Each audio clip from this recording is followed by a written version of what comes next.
একটা মেয়েকে ধর্ষণ করা হয়। ধর্ষণের পর তার ফ্যামিলি যখন অভিযোগ নিয়ে যায়, সালিসিতে ওটাকে ধামাচাপা দেওয়ার চেষ্টা করা হয়।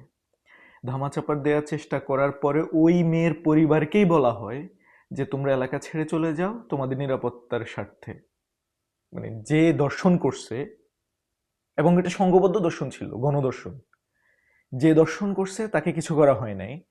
যে দর্শিতা হয়েছে তার পরিবারকে বলা হয়েছে তোমরা এই এলাকা ছেড়ে চলে যাও, কারণ তোমাদের নিরাপত্তা দেওয়ার মতো এখানে কেউ নাই। এখানে পুলিশ নাই, প্রশাসন নাই, আইন নাই, কানুন নাই। এটা একটা মগের মূল্য না। এটা এটা কোনো বলিউডের সিনেমা নয়, না এটা ইন্ডিয়ার কোনো ঘটনা নয়, এটা বাংলাদেশের একটা ঘটনা। বাংলাদেশের নরসিংদীর একটা ঘটনা, যেখানে তা একটা গার্মেন্টস কর্মী মেয়ে, যে এখনো আন্ডার এজ, আন্ডার 15, তার বয়স 15 বছর। সে গার্মেন্টসে যায়, গার্মেন্টসে কাজ করে, তার পরিবার, তার বাবাও গার্মেন্টসে কাজ করে। আসা যাওয়ার পথে কিছু বখাটে তাকে প্রতিদিন ডিস্টার্ব করতো। তারপরে একদিন তাকে তুলে নিয়ে যাওয়া হয় এবং 4-5 জন মিলে গণধর্ষণ করে। এই দর্শনের বিচার চাইতে তার পরিবার মুখাপেক্ষী হন স্থানীয় ইউপি সদস্যের, ইউনিয়ন পরিষদ সদস্যের। তিনি বিচার করে দেন এবং সমঝোতার মাধ্যমে কিছু টাকা লেনদেনের কথা উল্লেখ করা হয়েছে। এবং টাকা লেনদেন কি আহ, ওই ইউপি সদস্য যারা দর্শন করছে তাদের থেকে নিছে, নাকি হচ্ছে ইউপি সদস্য টাকা দিয়ে ধামাচাপা দেওয়ার চেষ্টা করছে যে হচ্ছে পরিবারকে টাকা দিয়ে, এটা এখনো জানা যায় নাই। বা টাকার অঙ্ক কি, এগুলো কিছুই আমাদের মূলধারার মিডিয়াতে এখনো আসে নাই। তো মূল বিষয় হচ্ছে এটা, যে একটা গণদর্শনের পরে ওই মেয়েকে আবার বিয়ে করার প্রস্তাবও দেওয়া হয়েছে ওই পরিবার থেকে, যে যে দর্শন করছে তাহলে সে যেন বিয়ে করে। ওই ছেলে রাজি হয় না, যেহেতু সে গণদর্শন করছে তার বন্ধু বান্ধব নিয়ে হয়তো, বা তার আহ, অন্যান্য পার্টনার নিয়ে, সে একা এটার দায়ভার কেন নিবে, খুব স্বাভাবিক। এবং বাংলাদেশে আইনের এই অবস্থা এখন। এই হচ্ছে একটা ঘটনা। আমাদের যে এমপি মন্ত্রীরা আছেন, তারা মূলত এসেছেন অনেক বছর পরে। কেউ 17 বছর পরে, কেউ 20, 25, 30 বছর পরে, কেউ জীবনের প্রথমবার। এবং বাংলাদেশে একটা চলমান প্রসেস ছিল লুটপাট। তারা এসেছেন লুটপাট করতে। যারা ক্ষমতার অংশীদার হইতে পারেন নাই কিন্তু সংসদে গিয়েছেন, সংসদের এমপি হয়েছেন, তারা কেউ কেউ বিভিন্ন বাগাম্বর করছেন, অনেক বড় বড় কথা বলতেছেন, কেউ এলাকায় পরিষ্কার করছেন, রাস্তায় ঝাড়ু দিচ্ছেন। এই তো, বাংলাদেশে কোনো আইন কানুন নাই। আর পুলিশদেরকে ব্যবহার করা হচ্ছে।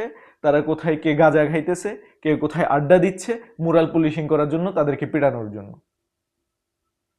বাংলাদেশের মানুষকে একটা জিনিস খুব ঠান্ডা মাথায় বুঝতে হবে।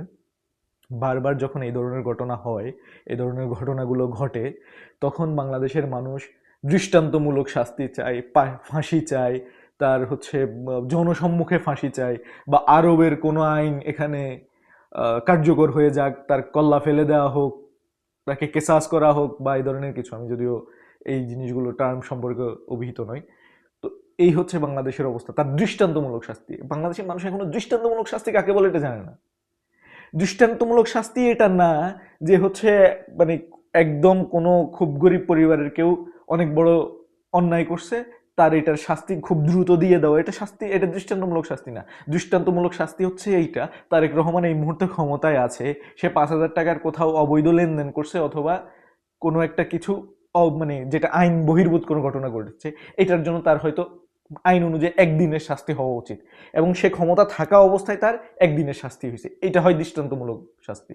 দৃষ্টান্তমূলক শাস্তি ওইটা না আপনি গরিব একজনকে 1 টাকা চুরির জন্য একদিনের জেল দিছেন, এটা দৃষ্টান্তমূলক শাস্তি না। এটা মানুষকে বুঝতে হবে। এর আগে একবার একটা একই দর্শনের ঘটনা অন্তর্বর্তীকালীন সরকারের সময়ে ঘটছে, যার ফলে খুব দ্রুত তাকে শাস্তির ব্যবস্থা করা হয়েছে। ফাঁসির রায় বা কিছু একটা দেওয়া হয়েছে 30 দিন বা 90 দিনের ভিতরে। এটা দৃষ্টান্তমূলক শাস্তি না, এবং এই শাস্তি কোনো মতেই অপরাধ কমাবে না। দৃষ্টান্তমূলক শাস্তি এটা, সালমান এফ রহমান 500 কোটি টাকা চুরি করার পরে যদি তার 5 দিনের জেল হয়, ওইটা সঠিকভাবে, মানে সে যত ক্ষমতাধর ব্যক্তিই হোক, তার যেই শাস্তি পাওয়ার কথা সেটা কার্যকর হওয়া, ওই শাস্তি পাওয়া, এটা দৃষ্টান্তমূলক শাস্তি। আমাদেরকে দৃষ্টান্তমূলক শাস্তির পিছনে না ঘুরে আমাদের যে রেগুলার আইন, কার্যকর শাস্তির পিছনে ঘুরতে হবে। রেগুলার আইনে নতুন আইন বানানোর দরকার নেই। আমাদের দেশের আইন যথেষ্ট কঠিন।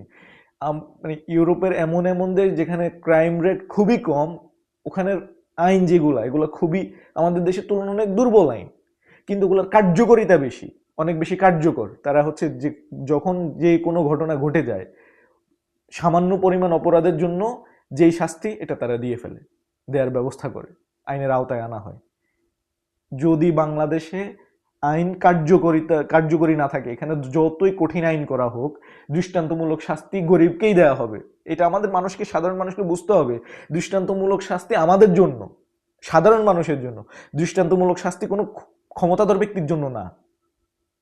আমাদেরকে দৃষ্টান্তমূলক শাস্তির পিছনে না দৌড়াই, আমাদেরকে কার্যকর করতে হবে। যে শাস্তি যা আছে, আমাদেরকে আইনের শাসন চাইতে হবে। যে অপরাধ করছে, করার পরে, কারণ কোনো পৃথিবীর কোনো দেশ অপরাধহীন থাকবে না, কিন্তু অপরাধ করার সাথে সাথে তাকে আইনের আওতায় নিতে হবে। আইনের আওতায় নিলে এই অপরাধের পরিমাণ কমতে থাকবে। মানে বাংলাদেশের যারা ডানপন্থী আছে তারা বলবে, সাথে সাথে বলবে, দেখো এখন কোরআনিক আইন নাই, এই কারণে এইটা হয়েছে। যে দেশে কোরআনিক আইন আছে, মানে সামান্যতম আছে, ওই দেশ থেকে মানে একটা মেয়ে আমাদের দেশ থেকে কাজ করতে যায়, ওই দেশ থেকে তাকে ধর্ষণ করে গর্ভবতী করে এই দেশে পাঠিয়ে দেওয়া হয়। মানে কারণ আইনগুলোর কার্যকারিতা নাই, সবার জন্য নাই। এই আইন সবার জন্য একইভাবে যেন কাজ করে, এইটার জন্য আমাদেরকে আওয়াজ তুলতে হবে। এইটা বাংলাদেশে খুবই একটা জঘন্যতম ঘটনা ঘটেছে। ঘটনাটা ঘটেছে নরসিংদীর, এবং যাদের সাথে এই ঘটনা ঘটেছে তারা মূলত বরিশালের বাসিন্দা। তারা তাদের জীবিকার তাগিদে নরসিংদীর এই অঞ্চলে এসে উঠেছে। আজকে তাদের জীবনই নাই। যে জীবিকার তাগিদে তারা স্থান পরিবর্তন করেছে, বাংলাদেশে এরকম মানুষ বহু। আমরা এক অঞ্চল থেকে অন্য অঞ্চলে যাই আমাদের জীবিকার তাগিদে, ব্যবসার খাতিরে, চাকরির খাতিরে। কিন্তু জীবনই যদি না থাকে, জীবনের নিরাপত্তাই যদি না থাকে, এবং এইভাবে যদি ঘটনা ঘটতে থাকে, এটা বাংলাদেশ একটা আইনের দেশ থাকবে না, একটা মগের মুল্লুক হয়ে যাবে। এই সরকারের সাথে আর হাসিনা সরকারের সাথে খুব একটা এমনি তো তফাৎ থাকে না, আমি খুব একটা দেখি না। জাস্ট নির্বাচিত হয়ে এসেছে, এই নির্বাচন নিয়ে পরবর্তীতে প্রশ্ন না উঠলেই হলো। আমাদেরকে আইনের শাসনের পিছনে দৌড়াইতে হবে, কার্যকর বা মানে দৃষ্টান্তমূলক শাসনের পিছনে না।